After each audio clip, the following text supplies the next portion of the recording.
Hello అండి, నేను ఇవాళ కోడిగుడ్డు ఎల్లిపాయ కారం చేసి చూపిస్తానండి. ఈలోపు కోడిగుడ్లు ఉడకేసుకుందాం.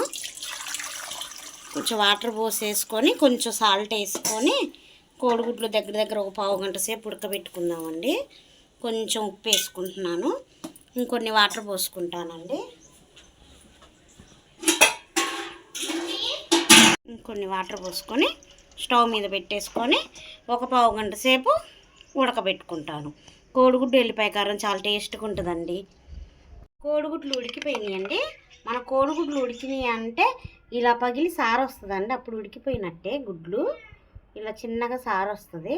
ఒక గుడ్డు పాడైపోయిందంటే నీళ్ళు వాటర్ అంతా పాడైపోతాయండి. గుడ్లు ఉడికినాయి కదా, ఇప్పుడు ఈ వాటర్ పారేసి చల్లటి నీళ్ళల్లో వేసుకున్నాం. చల్లటి నీళ్ళల్లో వేసుకుంటే ఏమైందంటే పొట్టు తొందరగా వస్తుందండి. ఇప్పుడు ఈ వాటర్ అంతా పారేసుకున్నాం. మనం వాటర్ పారేసుకున్నాం కదా, ఇప్పుడు వేరే వాటర్ వేసేసుకున్నాం. చల్లటి నీళ్ళు వేసుకుంటే అప్పుడు గుడ్లు పొట్టు తీసుకోవడానికి ఈజీగా ఉంటుందండి. గుడ్లు ఉడికిపోయినాయి అని మనకి ఇలా తెలుస్తుంది. చూసారా, ఇలా సారు వచ్చేసింది. ఇది కూడా ఎండాకాలం గుడ్లు తెచ్చుకునేటప్పుడు చూసుకొని తెచ్చుకోవాలండి. కోడిగుడ్డు పగిలి ఉంటాయి, అదే పాడైపోయి ఉంటాయండి. బరువుగా ఉంటే మంచి గుడ్డు, తేలిగ్గా ఉంటే కోడిగుడ్డు పాడైపోయినట్టేనండి. ఎండాకాలం కోడిగుడ్లు తొందరగా పాడైపోతాయి. ఇప్పుడు కోడిగుడ్లు పొట్టు తీసేసుకున్నామండి. ఉడికిపోయినాయి కదా, ఒక గుడ్డుకు ఒకటి అట్లా కొట్టి తీసుకోవచ్చండి.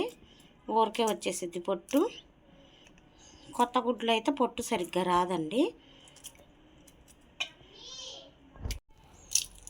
రోజు కోడిగుడ్డు ఉడకబెట్టి పిల్లలకి పెట్టండి, చాలా మంచిదండి. మా పిల్లలు తినరండి, మా పిల్లలకి పెట్టినా తినరు. కూర వండితేనే దాంట్లో గుడ్డు తీసేస్తారు, లోపలిది తీసేసి పెట్టండి, చాలా బలం. ఒక గ్లాస్ పాలు పిల్లలకి, అదే హెల్తీ అండి. కాల్షియం కూడా పెరిగిద్ది కోడిగుడ్డు. పాలు తాగితే. గుడ్లు పొట్టు తీసుకున్నా దీంట్లో వేసుకుంటున్నా. చిన్న పిల్లలకి 6 నెలలు 7 నెలలు తర్వాత గుడ్డు పెట్టాలంటే ఉడకబెట్టి చిన్ని స్పూన్తో చిన్నగా కొడితేనండి చిన్న పంచదార ముక్కల్లాగా చేసి పెట్టొచ్చండి. చాలా చిన్న ముక్కలు. అప్పుడు చిన్న పిల్లలకి బలం కూడా అండి. స్పూన్ వేసి కొట్టామనుకోండి మనకు పంచదారలాగా అయిపోయిద్ది. ఎంత వేడిగా ఉందండి పొట్టు తీస్తుంటే. గుడ్లు ఆరోగ్యానికి కూడా మంచిదేనండి. నేను అంత చెప్తున్నాను కదా, నాకు ఉడకబెట్టిన గుడ్డు నచ్చదండి. నాకు ఆమ్లెట్లు అయితేనే ఇష్టం అండి. మా పిల్లలకి తినాలని నేను చెప్తున్నా. కాకపోతే నాకు ఇష్టం లేదు అంటే ఉడకబెట్టి వేయించుకొని తింటే ఇష్టం అండి. ఇట్లాగే మామూలుగా గుడ్డు తినాలంటే నాకు అంతగా నచ్చదు. అదేంటో చిన్నప్పటి నుంచి నాకు ఉడకబెట్టిన గుడ్డు అంటే ఏంటో ఇష్టం ఉండదు.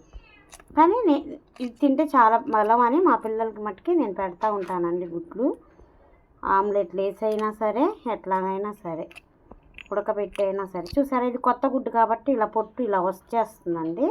గుడ్డు కతుక్కుపోయి వస్తుంది. చూసుకొని ఉడకబెట్టుకోవాలండి కోడిగుడ్లు. పెట్టేసుకున్నానండి. నూనె పోసుకుంటున్నాను.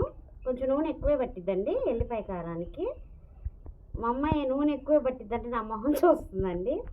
ఏ కూరలో అయినా నూనె ఎక్కువే పట్టిద్దండి. ఈ నూనె ఎక్కువ వేసుకుంటేనే కూరలు టేస్ట్ ఉంటాయి. ఏ కూరకి ఎంత నూనె.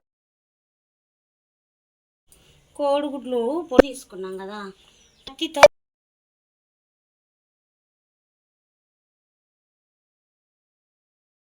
వేసుకున్నానండి. వేసుకున్న ఒక 5 నిమిషాల పాటు కదపకూడదండి, ఎందుకంటే కింద అతుక్కుపోయిద్ది గుడ్డు. అదే ఊడిపోయి వచ్చేసిద్దండి. కోడిగుడ్డు ఏగి పైకి అనేది వచ్చేసిద్ది. అప్పుడు దాకా ఈలోపు ఉప్పు పసుపు వేసేసుకున్నామండి. మనం కోడిగుడ్డులోకి కొంచెం ఉప్పు వేసేసుకుంటున్నాను. పసుపు కూడా వేసుకుంటానండి. వేసుకొని అది వేగినప్పుడు అదే వచ్చేసిద్దండి. ఇప్పుడు మీకు చూపిస్తా కావాలంటే. చూసారా, వేగింది కాబట్టి ఇలా వచ్చేసింది. వేగంది అయితే ఇలా అతుక్కుపోయిద్ది. చూసారుగా, ఇలా అతుక్కుపోయిందండి. చిన్నగా కలుపుకోవాలండి, గుడ్డు చెదరకుండా కలుపుకోవాలి. గుడ్డు బాగా ఫ్రై అవ్వాలండి. దగ్గర నేను ఒక 5 నిమిషాల పాటు ఫ్రై చేస్తాను. అప్పుడే బాగా ఫ్రై అవుతుంది. సిమ్లో పెట్టుకొని ఫ్రై చేసుకోవాలండి, లేదా గుడ్డు మాడిపోయిద్ది. మాడిపోయి ఏమైందంటే గట్టిగా లబ్బర్లాగా అయిపోయిద్ది కోడిగుడ్డు. సిమ్లో పెట్టుకొని మనం ఫ్రై చేసుకోవాలి. నేను ఒక 5 నిమిషాలు ఫ్రై చేస్తానండి దగ్గర. మొత్తం కలుపుకుంటూ ఉండాలి, అన్ని వైపులా ఫ్రై అవ్వాలి కదా గుడ్డు అనేది, అందుకని కలుపుకుంటూ ఫ్రై చేస్తాం. ఎల్లిపాయ కారానికి ఆల్రెడీ ఎల్లిపాయ కారమేనండి, ఇంకొంచెం ఎల్లిపాయలు నేను ఎక్స్ట్రా వేసుకుంటున్నాను, ఎక్కువ వేసుకుంటేనే బాగుంటుందని. ఉట్టిగా కచ్చాపచ్చాగా దంచి వేస్తాను అన్నమాట.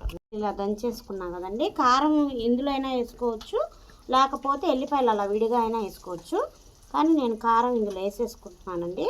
ఇది ఆల్రెడీ ఎల్లిపాయ ఉప్పు వేసిన కారమేనండి. కారం నేను 2 స్పూన్లు వేసుకుంటున్నాను, ఎందుకంటే కోడిగుడ్డుకి వాటికి పట్టాలి కదా, మనకి ఎల్లిపాయ కారం వేసుకొని అన్నం తినేది చాలా టేస్ట్గా ఉంటుందండి. ఒక రోజు కూడా ఉంటుంది. మా వారైతే ఇలాగే చేసుకొని డ్యూటీకి తీసుకెళ్తారండి. ఒక రోజల్లా ఉంటుంది కర్రీ, 2వ రోజుకి కూడా ఉంటుందండి. కోడిగుడ్లు ఇలా ఫ్రై అయింది కదండి, ఇది కూడా కొంచెం ఫ్రై అవ్వాలి. ఉట్టిగా అయితే అంతగా బాగోదండి, ఇలా ఫ్రై చేసుకుంటే కోడిగుడ్డు అనేది ఏగిద్ది కదా. ఉప్పు పసుపు వేసుకుంటే ఏంటంటే ఉప్పు పసుపు పట్టేసిద్ది గుడ్డుకి, అందుకని. ఇప్పుడు ఎల్లిపాయ కారం వేసేసుకుందామండి. మరీ ఎక్కువసేపు వేగినా కొంచెం గట్టిగా అయిపోతాయి కోడిగుడ్లు. ఇప్పుడు నేను దంచి పెట్టుకున్న ఎల్లిపాయలు వేసుకుంటున్నా, ఎల్లిపాయ కారం. ఇవాళ నా మొహం మండడం గ్యారెంటీ అండి, స్పూన్ కనబడలేదు, చేతితో వేసేసాను. ఇప్పుడు కారం వేసుకున్నాకండి చాలా సిమ్లో పెట్టి ఫ్రై చేసుకోవాలి. కొంచెం కరివేపాకు కూడా వేసుకుంటున్నానండి. కరివేపాకు కూడా నూనెలో బాగా ఫ్రై అయితే చాలా